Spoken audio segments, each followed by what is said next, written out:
What's going on, guys? Machine here with another Star Wars The Old Republic video. This one focusing on the Sith warrior with the advanced tree of Juggernaught. And this video is going to be focusing on the actual abilities that you can expect to have at level 15-ish. I'm currently level 17. So I just want to go over the abilities in a little bit more detail than I did in my class overview video. So you guys could take a look at these abilities in action, what they do, what they don't do, what you can expect, what you should expect, etc. So let's hop right into the mix. The first thing that we're actually going to go over here is just basically some of the more passive abilities or abilities that you get while leveling up that are going to help you out in the background. First of all, you have your self buff, which is unnatural might, and basically what this does is it increases melee, ranged, force, and tech bonus damage and healing by 5% for an hour. So this buff here will not only help you, but it also helps your party. So you definitely want to keep that up and make sure it's refreshed every hour. At level 15, you get sprint. Sprint, basically it's like having a mount. It increases your movement speed by 35% while not in combat. So the cool thing about this is in other games, most sprint abilities that you get, they only last like 5, 10, 12 seconds. But this turns on automatically once you have it running in the background whenever you are not in combat. So very helpful ability. As soon as you get it, you'll be running around like a crazy fool. It's a lot better than just running around with no sprint buff. That's for damn sure. And then early on in the Sith warrior, you'll get the Shiko form. And basically this enters a balanced lightsaber form. It increases all damage dealt and reducing all damage received by 3%. It's a good starting build, but the build that you end up getting for the Juggernaught tree that is very useful is the Soresu form. And I'm probably not pronouncing it right, but it's S-O-R-E-S-U, so Soresu or Soresu. And what happens in this form is you enter a defensive lightsaber form, and it reduces all damage taken by 6%, and increases your armor rating by 60%, it increases your threat generation by 50%, it also increases shield chance by 15%. So when this is active, you're also taking damage. So when you're taking damage, you're going to be building 1 rage, but all assault abilities will generate 1 less rage. So this is obviously the stance that you want to be in for tanking. It has so many different advantages. So just make sure when you are able to train that, and I think I got that around like level 10 or 11, you're going to want to grab that as soon as possible. And once again, once you activate this form, it will be sitting in the background. You have Channel Hatred, which every class gets a form of this, and it's a self-heal. So I'll activate that now. And basically for about 15 seconds, you're channeling hatred and rebuilding your health. This can be used outside of combat. You cannot use this during a battle. So don't try and hit it while you're fighting something. It's not going to work. And then obviously you get to your your quick travel form and things like that. So those are the passive abilities that you get as a Sith Juggernaut around the level range that I'm in. Alright, so we talked about the passive attacks. Let's get into the meat and potatoes and what we all like to do. Dish out damage and tank. So the first ability I'm going to show you guys is actually Force Charge. And basically it is very similar to any charge ability that you may have played with a warrior class in other games like World of Warcraft or Rift. And what you do is you select a target, and then your tune will jump to the target. Now, when you use this ability on a mob, it actually immobilizes the target for 2 seconds and interrupts the target's current action too. So when you charge in, it's going to immobilize the target and it's going to interrupt it. So if it's casting something, if it's trying to attack you, whatever it's doing, it doesn't matter, it's going to interrupt it. This also builds 2 rage. I'm sorry, it actually builds 3 rage, and it cannot be used against targets and covers. So if you're attacking like something like a smuggler in PvP, or if you were actually dueling against like an Imperial agent and they were considered in cover, you would not be able to charge on them. So I'll show you how this ability works right now. And basically you're jumping forward and doing exactly that, getting right on the target, charging away, and getting right into your tanking rotation. The next ability that we're going to go over is some of your main melee attacks. You've got Assault, which does weapon damage with a series of quick melee attacks, and it builds 2 rage. And obviously because I'm a Sith Juggernaught, I'm only single wielding. I'm not dual wielding, so this is not going to affect anything. But if you were using dual wielding, if you were carrying 2 lightsabers, Assault would work for that as well. It's kind of a cross spec ability. So I mean, basically your Marauders are going to get the same ability as the Sith Juggernaught, but in our case, basically it's just a quick series of swings. So we'll hop in here to this attack, and you can just see me using it right there. And it's building up 2 rage every time I use it, so that I can use higher level abilities. And this is going to be pretty much the main attack you use for building rage. It's very easy, it's got a quick cooldown, and it's very efficient to be able to build up rage to take on some of your larger abilities that are going to do more damage and generate more threat. The next ability that we're going to go over is actually the Vicious Slash, and this is one of those abilities I was talking about that we are going to build up rage to use. It has a 3 rage cost, and it's basically like a just very hard, slow swing. So it generates good threat, and it also puts out pretty damn decent damage as well. So what you're going to do is you're going to charge in, you're going to build 3 rage, and then you'll be able to use Vicious Slash. And you can just see there it's a very hard hitting overhead swing. I'm using it again. I'm using Vicious Slash to be able to build the rage. I'm sorry, I'm using Assault to build the rage, and then I'm hitting with Vicious Slash. Now we're going to get to a Sundering Armor ability, and it's basically called Sunder Assault. And what this does is it does damage, and then it also reduces the target's armor by 4% for 15 seconds, and this can stack up to 5 times. So you're looking at a 20% armor reduction, and it also builds 2 rage on use. Now it's got a 4.5 second cooldown, so it's going to be something you're going to throw in between other attacks. You're not just going to be able to kind of hop in and throw Sunders, you know, right off the rip and then just, you know, go on DPSing or using other threat generating attacks. This is going to be something that you're going to, like I said, use in between other abilities. So we'll go ahead and we'll charge in. I'm going to use an Assault, and then I'm going to, as soon as I got enough rage, hit a Sundering Assault. I'll continue with my rotation. It's up again, I'm going to use it again. And basically I'm applying as many stacks, up to 5, as I can on the target so that it becomes weaker and has less armor. And you will notice as you're using this ability, the more Sunder stacks you get up there, you will see significantly how quick the enemy starts to drop as it has that Sundering ability hitting it.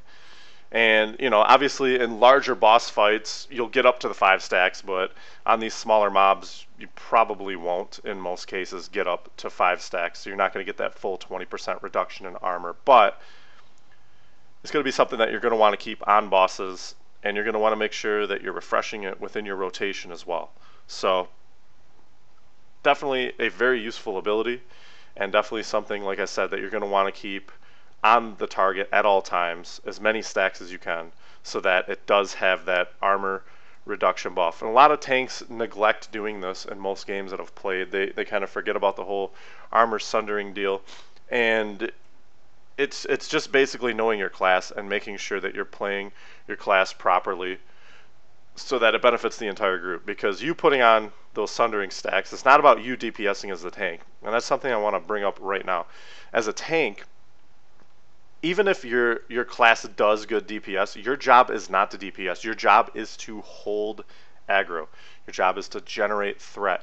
Your job is to, you know, use cooldowns and taunts to make sure that whether you're taking 1 mob or 10, that you're keeping those mobs on you and focused on you.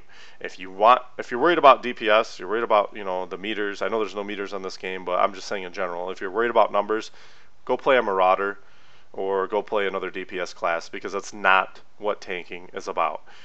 And your purpose is to also utilize abilities like Sundering Assault that's going to reduce armor so that the true DPS classes can basically mop the floor with these mobs and bosses. So make sure that you're keeping abilities like this up so that you're helping out your entire group. And even when you're soloing, this is going to help you out because you're reducing armor, you're going to hit harder, and things are going to die quicker. So sorry for the lecture, guys, but I go off ranting on tanks a lot because most people just think, hey, I'm going to run up and I'm going to hold this mob, but I'm still going to be top DPS in the group. And unless a class is severely bugged, that's not going to be happening for you. So, rant off on the tanking. Let's move forward. The next ability we're going to go over is an AoE ability that I like quite a bit. It's called Smash. And what this ability does is it smashes up to 5 enemies within 5 meters, and it deals kinetic damage, and it also stuns weak and standard enemies for 1.5 seconds. So a good thing to do is, you can see I have this group of 3 in front of me. I'm going to select the center target, and I'm going to charge in. And once I charge in, watch right off the bat how I do a smash. So here we go with the charge, and then I'm going to do smash. And what that does, you can see, it takes out the enemies in kind of a stunning fashion, if you will, and makes them vulnerable to attack. So if it's a weaker standard enemy, they're going to be stunned, and you can kind of take your pick. Your companion can hop in. They can destroy things. If you're in a group, they can jump in. They can take things out. And most of the time, you're going to be able to take these mobs out before they become unstunned. This is also a great thing to generate threat, in my opinion. If you're coming up, even on epic level mobs, you get in there, you utilize a smash, and immediately these targets are going to be focused on you. So, something to think about. It's a great AoE attack as well. It's going to be something you're going to want to throw into your rotation if you are AoE tanking. So, I mean, if you got a couple epic mobs on you and they're all getting down, you're going to want to keep threat on the whole lot of them. So utilizing Smash throughout your rotation is going to make sure that you're putting out enough threat generation in an AoE fashion to be able to keep these mobs focused on you as the tank. Now, this costs 3 rage, and it's got a 15-second cooldown, but you definitely want to make sure that as soon as this ability is up, if you are AoE tanking, you throw this down. Because, like I said, you need as much threat generation as possible in an AoE situation.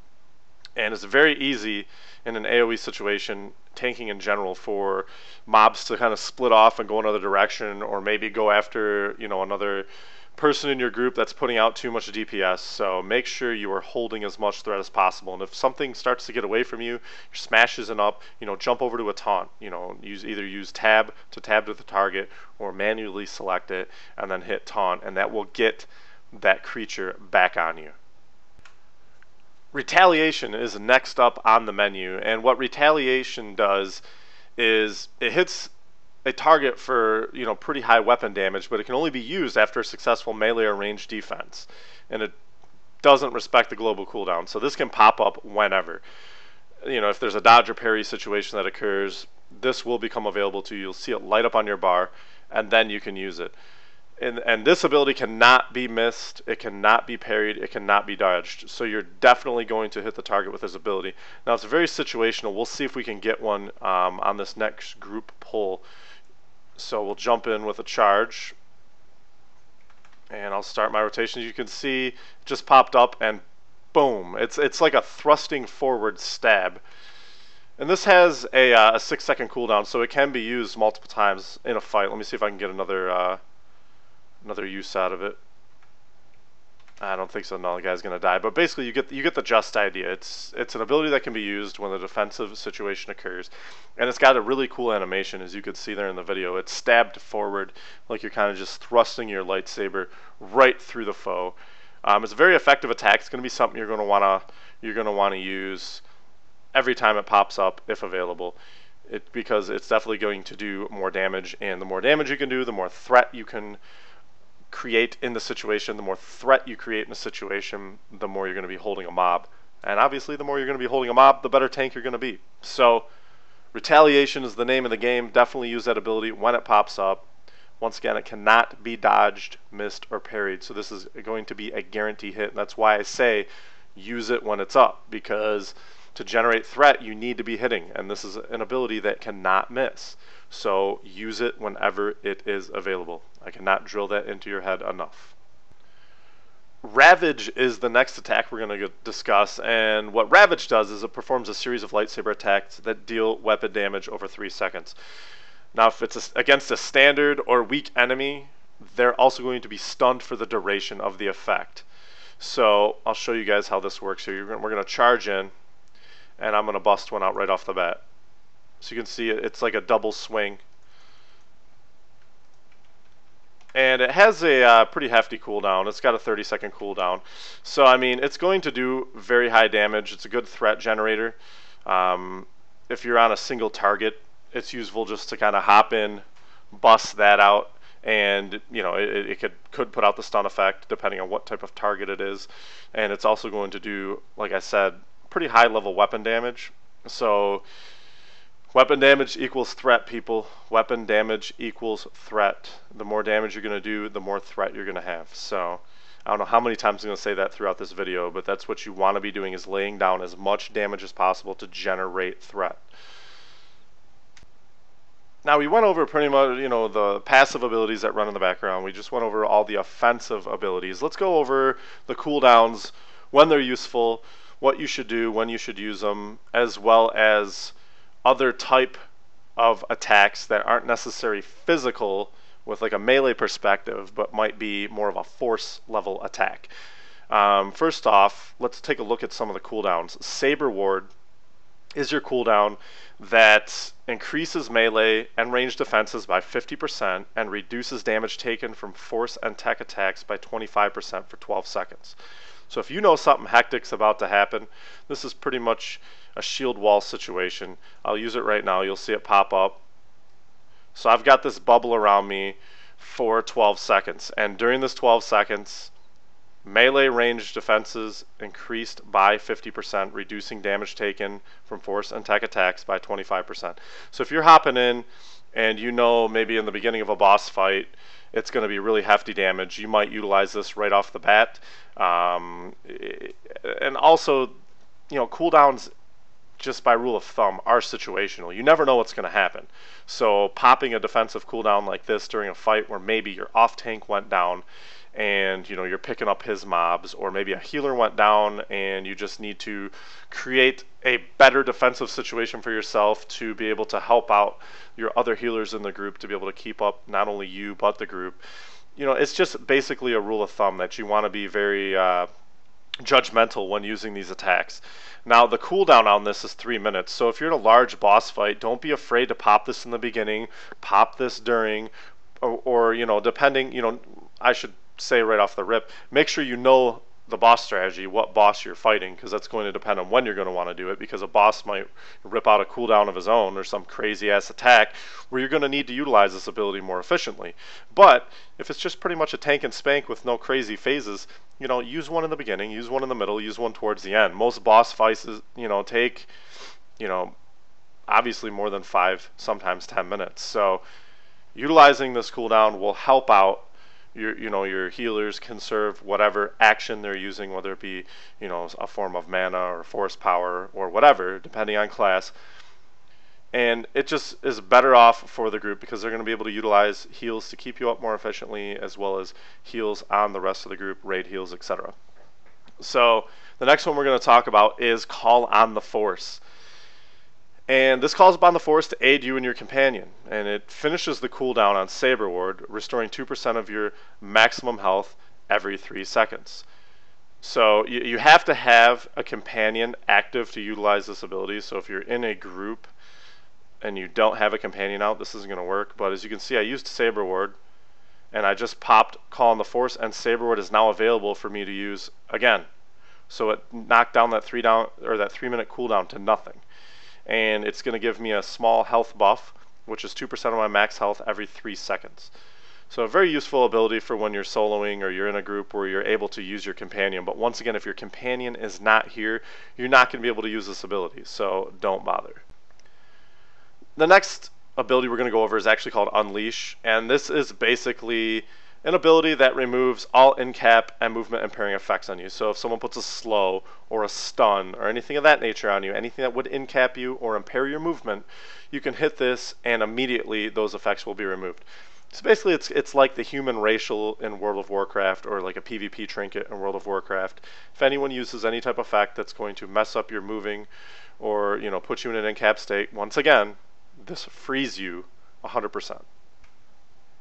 Next couple abilities we're going to go over are actually really neat, and they are Screams. Now Screams are force abilities that basically do various things. So the first one we're going to talk about is Force Scream. And what this does is it blasts the target with a Force Enhanced Scream, dealing kinetic damage. And then on top of that, standard and weak enemies are going to be stunned and deafened for 4 seconds. So I'll show you how this works here. Now I actually have points in this to make this Force Scream available as soon as I charge in, and you'll see why here. I'm going to go in on this guy here. Immediately I'm going to use Force Scream. As you can see there, it did a retarded amount of damage, and whatever damage he had left, he was actually stunned to where I could, you know, put on more DPS, and he's not going to have any defenses to put it down. So I usually bust that right off the rip if I'm going in, especially if it's a single target. If it's a multiple group target, usually I charge in and I'll hit a smash just to make sure that, you know, from an AoE perspective, all the mobs in the group are targeting me, and then I'll get right back on the main target and utilize the Force Scream. But I love Force Scream. I use it whenever it's up because, like I said, it's a combo of doing a hefty amount of kinetic damage, and then it also utilizes that stun for 4 seconds. So a very useful ability and definitely one of my favorites. I use it whenever it's available on cooldown.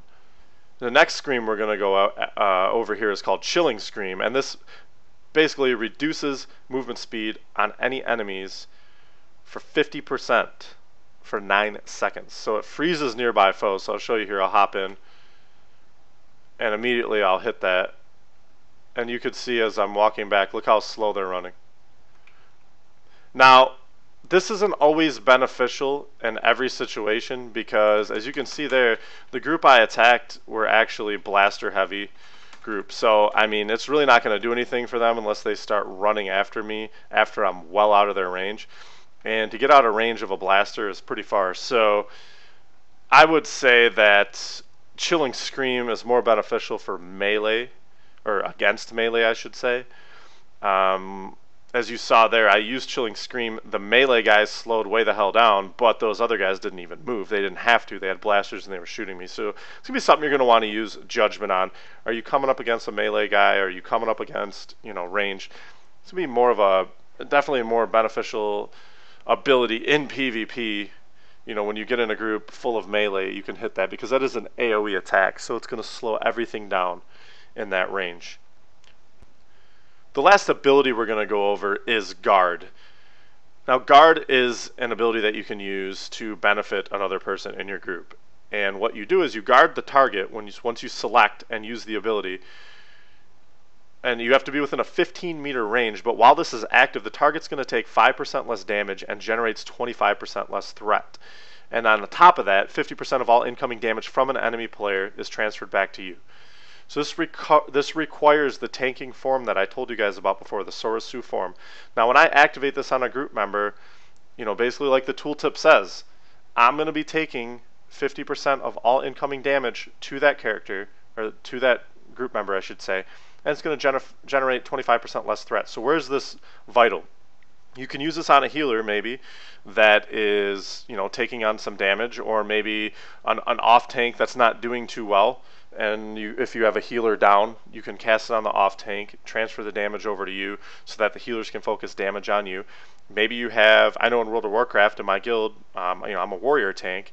I have a rogue in my group that does retarded amounts of damage, and right off the bat, this guy, more times than not, and it doesn't matter how hard I lay down threat, he pulls a lot of time. If he blows his cooldowns right off the rip, he'll pull that boss off me once in a while, and it definitely helps because I have an ability very similar on my warrior, and wow, you know, you can throw it on that DPS person in your group that is known to pull threat, and he's going to generate 25% less of it.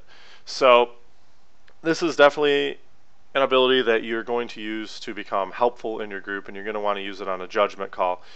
It's got a 30-meter range, but you have to be within 15 meters once casted for this ability to be able to work on your group member. Alright guys, so that's going to conclude the abilities portion of this video. Now we're going to go over the skill tree for the Sith Juggernaught. You got 3 different areas where points are available for placement. You've got the Immortal tree, which is the tanking or defense tree. You have the Vengeance, which is the damage tree, and Rage, which is the damage tree. So far, I have been putting all my points in the Immortal tree because, like I said, I am going to be tanking. So I had 3 points in Battle Cry, which Force Charge and Obliterate have a 100% chance to make the next Force Scream activated cost no rage. So when I charge in, I develop rage, but that Battle Cry is available for me to use that Force Scream, and I use it right off the bat at no rage cost. One thing I also put 3 points in is Guard Stance. It increases your melee and range defense by 6% in the Sorosu form, which is the tanking stance. I'm very quick to grab abilities like this early on, because the more defense you have, the more survivability you're going to have, obviously. So when you're soloing and leveling, something like Guard Stance is going to become very useful because you're going to be able to increase your defense and you're going to be able to survive and not have as much downtime in between fights. I also have a point in a Rage Sunder so far, and this Sundering Assault has a 50% chance to build 1 additional Rage. So when I'm using Sundering Assault, I got a 50% chance to basically build more than the normal 2 rage, which is going to allow me to use other abilities in my rotation. I also have a point in Quake, and this allows Smash to have a 50% chance to lower the accuracy of effective targets by 5% for 18 seconds. So this will, take down the accuracy of any enemy that I'm attacking by 5% for 18 seconds. It has a chance to, I should say. It's not going to be 100% of the time. But I will continue to put points into the Immortal tree as I go up. As soon as I cap out the Immortal tree, I'm going to take a look at the Vengeance and Rage tree and see which one is going to have attacks that are going to benefit my threat generation and my overall DPS to create more threat generation and hold the target. Well guys, we went over the passive abilities, the melee abilities, the force abilities, the cooldowns, we talked about the skill tree, and I feel we did so in pretty high detail for the level that I'm at 17. Obviously this class is going to go in a further direction into tanking. Things are going to change. We're going to gain access to more abilities and more useful things for tanking, but I just really wanted to take the time to let you guys know what to expect from a Sith Juggernaught in the lower levels so that you can decide if this is something that you want to actually go after. Some people did not have the ability to go into the full beta like I did. Some people only had a chance to get in these weekend betas. That being said, you didn't get a chance to try out all the classes, and quite frankly, not a lot of people have the time to take each class to level 15 or 20 and see what they're all about.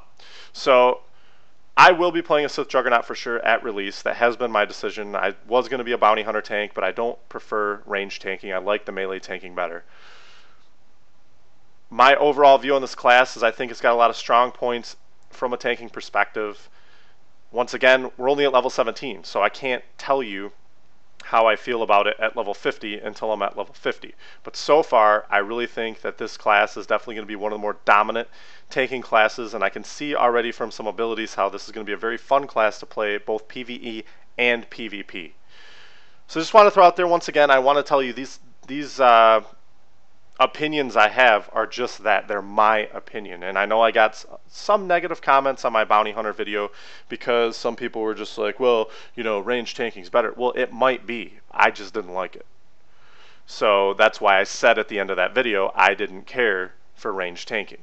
So I hope you guys enjoyed this video. If you guys have any questions or concerns, feel free, shoot me a PM. If you're not a subscriber, I'd really appreciate if you subscribed. If you are someone that benefited from this video, I would really appreciate if you liked and favorited the video. This helps me help you. I have a Facebook and a Twitter. The links are in the description for those. And as you can see at the top of the video, I have my own guild that I'm running called the Dark Legion, or it's just Dark Legion. And it is a dark side guild. We will be on a PvP server. If you click on that, it's going to take you to another video that gives you an introduction to our guild and what we're about, and whether you're just one person looking for a guild to come play with, or whether you're a group of friends, or whether you're a full guild looking to merge with a guild that's going to be more of a public guild displayed on YouTube, and just looking for an all-around good crew of people to play with. We're up about 40 members at the time of making this video, and we're looking to just keep growing. Game hasn't even come out yet. And like I said, we're going to be well over I would think in the range of 70 to 100 players by pre-release. So thanks for watching, guys. Greatly appreciated. As always, stay tuned. Machine out.